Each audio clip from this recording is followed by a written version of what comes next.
Day 11 of this inquest has heard from Soldier 1B, who was a training warrant officer, a former Royal Marine, and someone who'd served in the Special Forces for 20 years on the day of this incident. And he was involved in planning and doing the risk assessment for the SAS selection march in the Brecon Beacons. He told the court that he'd not seen the weather forecast for that day, that he had no alarm bells ringing about adapting his risk assessment, but did admit that he hadn't seen JSP 539, the algorithm which states that if someone presents with a heat illness, perhaps an exercise should be rethought. As for people being pulled out of the march on the day, that did happen, Soldier 1B said, but he wasn't made aware of the medical reason why they were being withdrawn. He said on a march like this, it was common for people to withdraw themselves voluntarily or for the directing staff to take someone out of the exercise.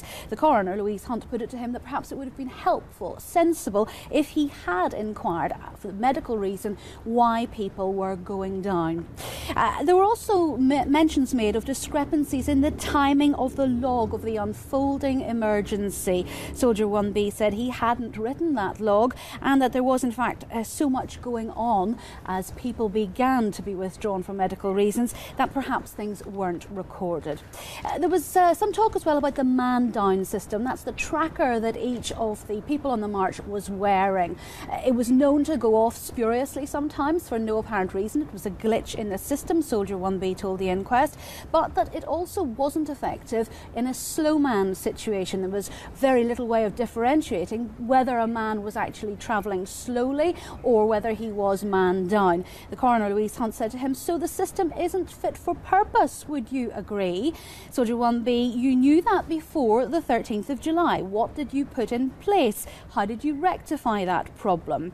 Soldier 1B said it had its glitches, but that he had used the system on 9 previous courses which he'd run, and there was nothing specific to show that it wasn't working. Again, the coroner said, "What system did you place to monitor if you did have a slow man?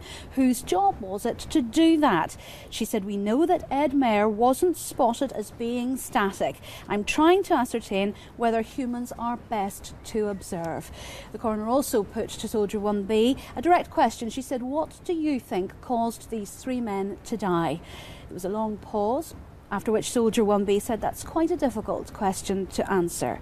Again, after some time, he said, "Honest answer, there were a number of key factors that contributed." He said one was the determination and the willpower of James, Edward and Craig to complete the march. He said another was that the conditions working against those may not have been used to operating in them. And finally, he said the training, preparation and conditioning of the students prior to test week, in his opinion, may not have been good enough. The inquest into the deaths of the 3 reservists continues. Julie Knox, Forces News, Solihull.